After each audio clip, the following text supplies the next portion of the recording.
A humble woman was eating her lunch, with nothing except rice and pumpkin. That was all she had in her home. Doña Rosa sat quietly at the small table in her kitchen, eating slowly a plate of rice with boiled pumpkin. Nothing else. Suddenly her phone vibrated. It was her son, Mom. "I'm coming to visit you today," his cheerful voice said, "and please make those delicious stuffed arepas you always make for us." Rosa's heart skipped, and her hands trembled slightly. Stuffed arepas when she had nothing except rice and pumpkin. She swallowed hard, cleared her throat, and answered with a forced warmth in her voice, "Of course, son. I'll be waiting for you." After she hung up, the anguish filled her heart. She walked around the house in desperation, checking drawers, moving the sofa, searching behind the wardrobe, until finally she found a few forgotten coins. With those coins, she went to the small neighborhood shop and bought some corn flour. It was only enough to prepare 2 simple arepas. With love and care, she made what she could. 2 arepas, one for her son and one for herself. But when she opened the door, the surprise came. Her son was not alone. He had brought his wife with him. Rosa felt ashamed, and her chest tightened.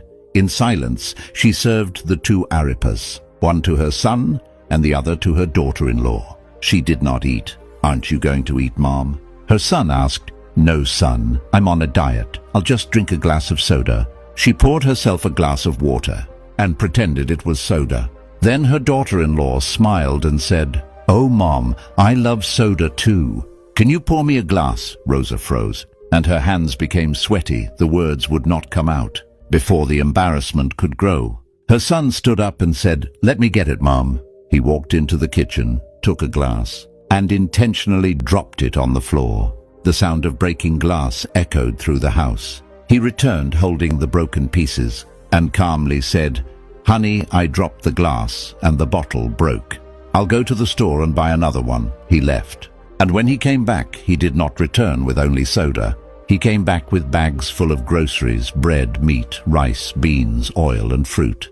He filled his mother's entire pantry. As they were about to leave, he called Rosa aside and whispered softly, "Mom, I saw your distress. Never hide your needs from me again. I will always be here for you."